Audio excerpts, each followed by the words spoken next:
Happy Monday, folks, and welcome in to First Coast News Weather Watchers here. I am meteorologist Ross Smumal. Chief Meteorologist Lewis Turner, rightfully so, has the day off here today. So you're just going to be rocking and riding solo with me here for at least the next 30 minutes or so. Hopefully, you're a little bundled up. I know my hands are I'm blowing as much warm air on them as I can. Some of that might be because our heating system here in the building's not great, but primarily because it's still quite chilly outside. Yesterday was a very just kind of damp, gray, somewhat gross looking day. We had a lot of rain and showers through the first part of the day. Temperatures continued to drop as the day wore on. I remember waking up and looked out and it was about 51, 52 degrees at my house.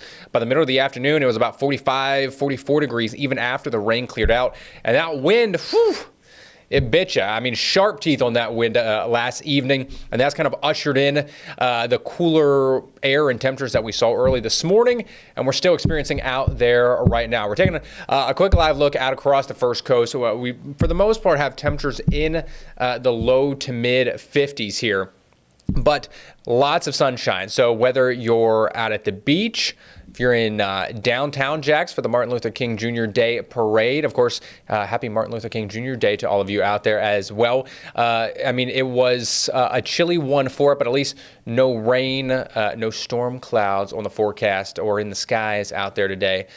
Chris, I'm on Max 2, if we have those graphics in. But thankfully, I mean, we're staying rather dry here through the rest of tonight and into tomorrow as well. So shouldn't be any major concerns. And now you might be wondering, why is that Jacksonville camera pointed at the row? Well, that's because the parade route went straight through there earlier today. So we had a live look at it. But that, of course, wrapped up around 2 o'clock earlier today. Nonetheless, clear skies, nothing to be seen on satellite and radar currently. As I mentioned, temperatures generally in the mid 50s for most of us, pretty much anywhere you look, from Palm Coast out to Gainesville, Lake City, and of course right here in the River City in Jacksonville, we got 54 degrees. So we're about 10 degrees below average for this time of the year. So yes, it is a chilly day.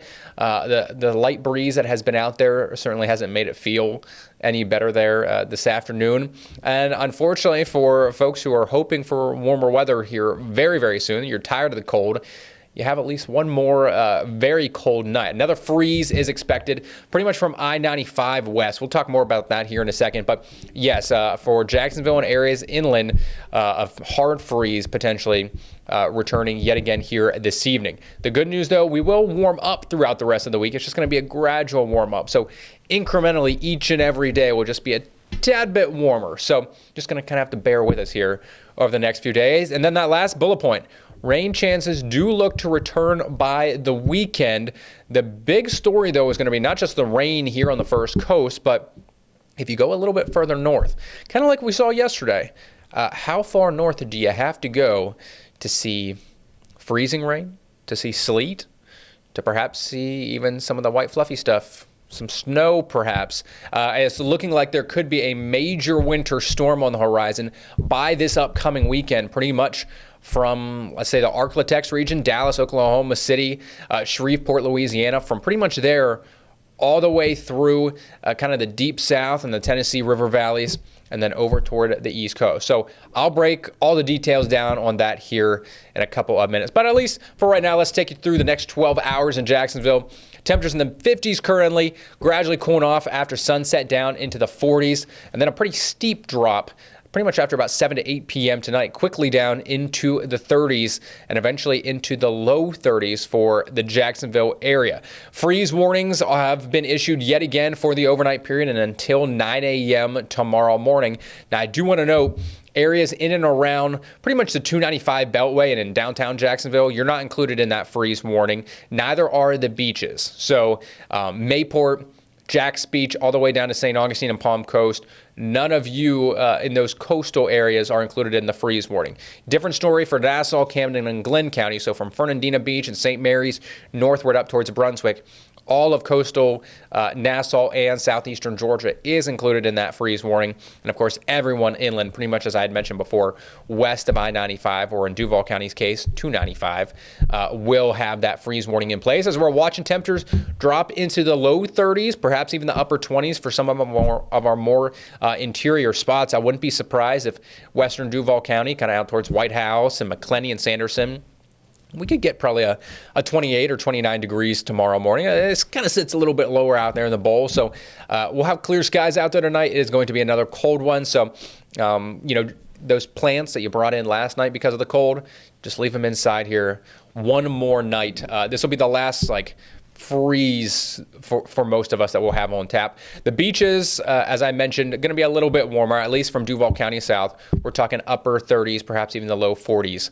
for some of you out there for your Tuesday morning. So yes, it's going to be cold yet again. Make sure the kiddos are bundled up as you're waking up and heading out the door, and you yourself as well. Turn that heater up a little bit more as you get into the car. But tomorrow, temperature-wise, at least by the afternoon, we might just be 1 or 2 degrees warmer, mid to upper 50s. Mostly sunny to partly cloudy skies through most of the day. So not a complete rinse and repeat forecast of what we started the day with here today, but rather similar. You should take a look here at the high-res futurecast. Not a whole lot to show, really. I mean, we'll have some higher clouds rolling on in. There will be a very weak cold front that kind of just gradually makes its way across the first coast.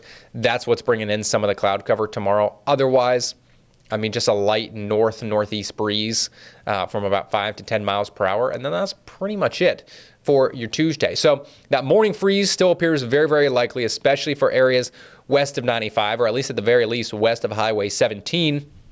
And then otherwise, by the afternoon, we're talking mostly sunny skies and highs in the mid to upper 50s.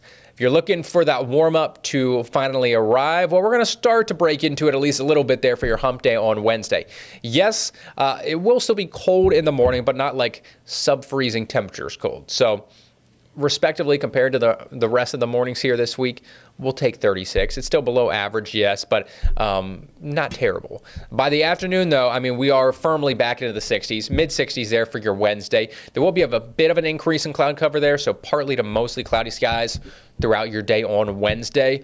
And that will primarily just be because we're going to have a little bit more of an onshore flow. So here's that cold front I mentioned, bringing just a few light clouds throughout the day tomorrow, or high clouds. That's pretty much it. High pressure firmly in place to our north tomorrow, kind of bringing us the very light northerly breeze. As we fast forward to then Wednesday, I must have clipped it a bit too early, but easterly flow, that'll pull in a little bit of some extra moisture, so some more lower to mid-level clouds will make things just look a tad bit more cloudy for the most part on Wednesday. Otherwise, though, that will kind of be the start of our warm-up, and then it'll just get better and better from there as you head through the rest of the week. We're talking upper 60s by your Thursday, a little bit more seasonal, a much milder afternoon, and then even by Friday and into the start of the weekend, we're staying on that warming trend. Low 70s by Friday.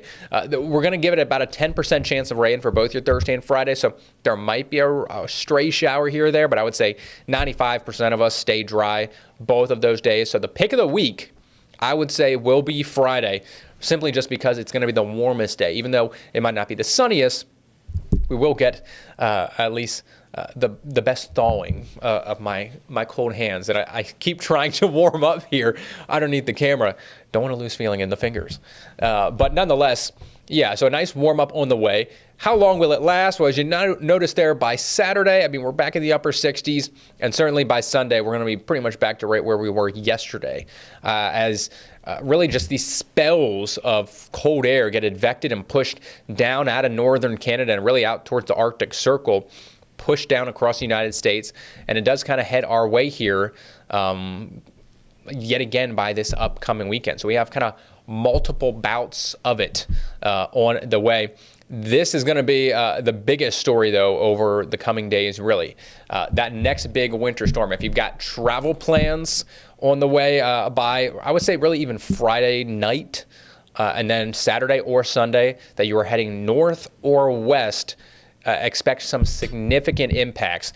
We're going to take a quick break. When we come back, we'll talk more about this, what to expect here on the First Coast with regards to the next system, but also if you have travel plans or family or friends, what they could expect here as well.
Welcome back, folks. This past weekend was kind of a near miss for a lot, really, across southern Georgia. I know meteorologist Robert Speta, he was live up in the Protector across southeastern or even south central Georgia yesterday morning and kind of into the afternoon. He did catch some wet snowflakes, but we were kind of spared here on the First Coast. I mean, Waycross, Blackshear, and Pierce and northern Ware counties really didn't see much with regards to winter precipitation or anything like that. Now, out on the far western extent of the Florida Panhandle, those folks did see some snow, which now makes it 2 years running that Florida actually has had measurable snowfall.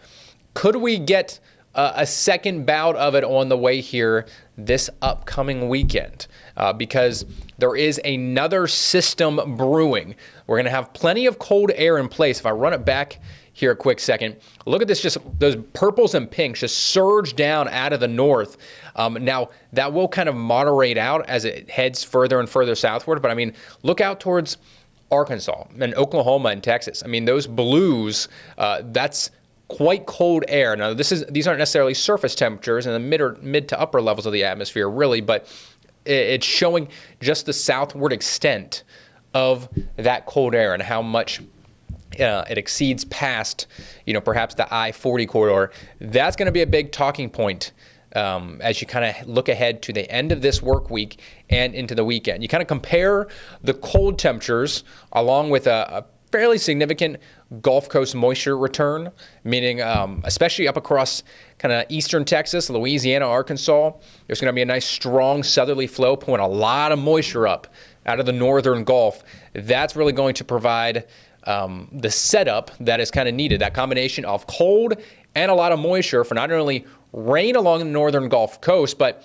perhaps a ice and or snow event then for folks pretty much from I-20 northward. So look out towards Dallas, Texas, great example. Oklahoma City, Tulsa, Little Rock, Arkansas even. This is overnight Friday night and into Saturday morning. I do want to note this is the European model. So you're going to have different looks depending on what model run it is and which model it is. So the GFS will show something somewhat different, but both are showing the potential, at least, for a major winter storm here. So I have labeled ice, snow, just so you know what we're talking about here. But as you kind of run it forward then, Saturday afternoon, check it out. I mean, we're talking ice in Oxford, Mississippi, ice potentially in northern Birmingham, Alabama, Huntsville, Nashville getting some snow.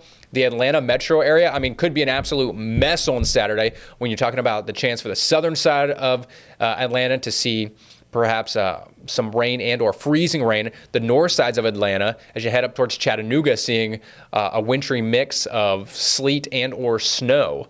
And a similar story for South Carolina and North Carolina. I mean, we're talking Columbia, Charlotte, both having the chance for wintry precipitation. And as I had mentioned at the start, I mean, this extends pretty much from Dallas all the way through Nashville, Atlanta, and then over towards the East Coast at the Outer Banks. So here on the First Coast, you'll notice our temperature's going to be just much too warm, kind of similar to what we were this past weekend. Now, I'm not expecting 40s and rain like we saw yesterday, but 50s and some scattered showers certainly look to be a good possibility for both your Saturday and your Sunday here on the First Coast. Temperatures will be dropping, but not nearly cold enough to actually sustain or produce any sort of wintry precipitation for us. But if you have travel plans this weekend, or if you know folks who live just up to the north, if you're planning on, seeing folks up in Warner Robins or, Atlanta, Charleston, Columbia, South Carolina, just note travel conditions are expected to be, severely impacted, just kind of based off of what current model data is showing us. And again, this is just one. This is the European, but multiple different models are showing the likelihood of at least some level of a winter storm to develop. Now, exact totals still uncertain.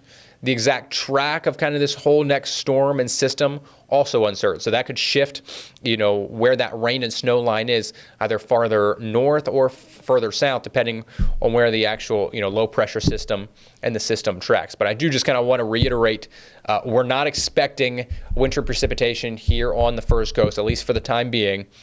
Mainly just a cold rain for many of us through Saturday night and through at least the first half of your Sunday. Now, is it going to be widespread rain? It may be. As of right now, we're not locking that in just yet, but there's a chance, for plenty of scattered showers there for the upcoming weekend. I do want to show you what some of the models are outputting, though, with regards to actual snow totals. Now, these are often overdone, and you kind of have to determine what you want your snow ratio to be. More often than not, it's a 10-to-1 ratio, meaning 1 inch of liquid water would then equal 10 inches of snow.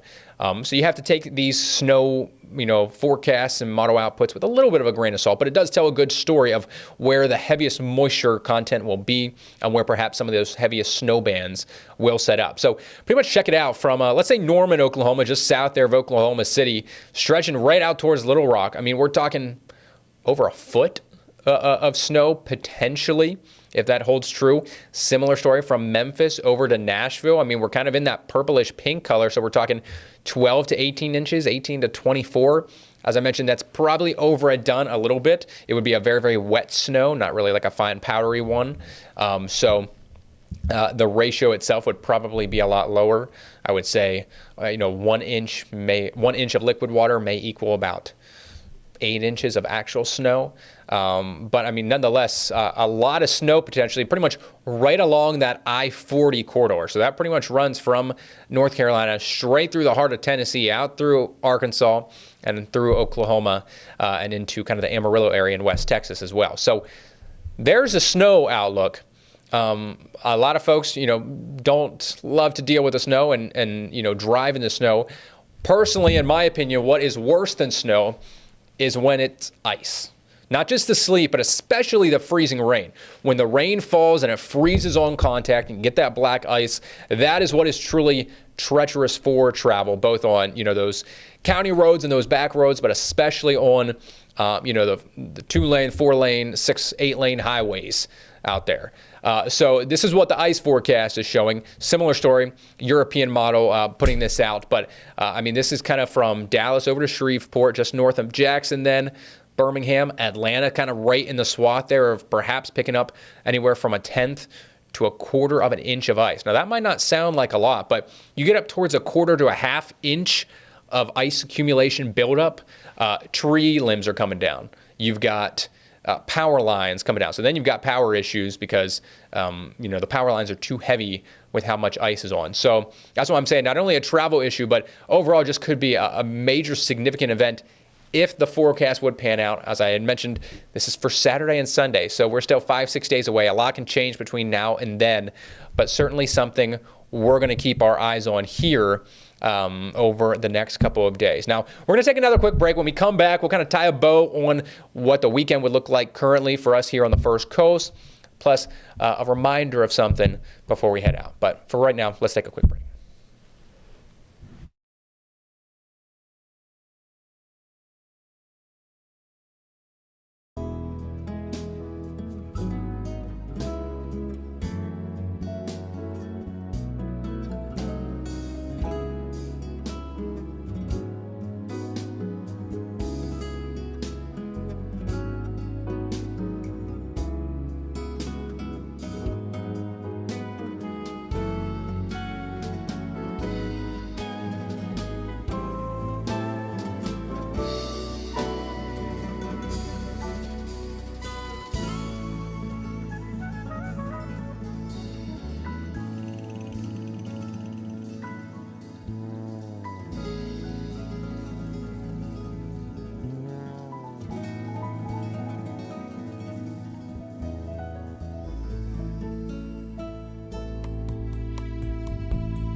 Welcome back in, folks. As I know, for myself, and I'm sure is applicable to many of you, we're really just working for the weekend, trying to get to the next weekend, always looking ahead. So we want to give you what is the next weekend currently looking like. Is it great? No. Could it be worse? Yes. Always try to look at the glass half full. Right. So Saturday, it is going to be a little bit breezy. Winds out of the northeast, 10 to 20 miles per hour. There's going to be the chance for some rain showers, I think more so in the late afternoon and evening hours. So there's a lot to be fine-tuned with the forecast for this upcoming weekend with that next approaching system. But just know there's pretty much a chance for rain for both your Saturday and your Sunday. Sunday will certainly be the colder of the 2 days. So we're thinking, upper to mid 60s Saturday. Sunday, as that front kind of pushes in and we'll still have some showers, it's going to be cold. It's going to be damp, chilly out there. High is going to be in the mid 50s. So Saturday, as of right now, looking like probably the best day to try and get out and enjoy as we're tracking those future rain chances here over the next few days. Now, this is what I wanted to remind folks before we go. Tonight is a big night, not only for the Indiana and Miami fans out there who are very excited about the college football playoff final tonight, but specifically for old Lewis Turner, who left me hanging here today. If you'll note, I'm 44-26, so I'm, solely in the driver's seat. I won our Pick'ems League here this year, pretty much by a landslide. I've had it won since early November, but why is it more important for Lewis tonight than it is for me? Well, primarily because you look at him, he is dead even right now at 35-35. Kind of hard to believe out of 70 games, he is only batting 500 right now. So the game tonight will decide whether he had a winning season or a losing season. And I would love if he was able to come in tomorrow and I could tell him, Lewis, you were a loser this season. But that would also mean I would lose my pick. I think he's going to have a winning season, though. Myself, Lou, and of course our sports reporter, Rachel Phillips, we all went with the Hoosiers to beat Miami in the national championship game tonight. Kickoff at 7:30 down at Hard Rock Stadium in Miami. Looking good weather-wise for Canes and Hoosier fans down there in Miami tonight. Should be a good game, but of course, check back in tomorrow and we'll see if Lou actually did make it above that 500 mark this season. As for the 7-day forecast, there's a look at it. Still got 50s tomorrow. We're watching for that freeze for most of our inland communities again tomorrow morning. By Wednesday, though, we finally begin to warm up back into the mid 60s, upper 60s then by your Thursday, low 70s by Friday, maybe just 1 or 2 stray showers each of those 2 days. And then the weekend, a lot to still try to iron out. We will have potentially weather impact alerts in place. It's still kind of too early to pull the trigger on that just yet, but just be aware there is at least a chance of rain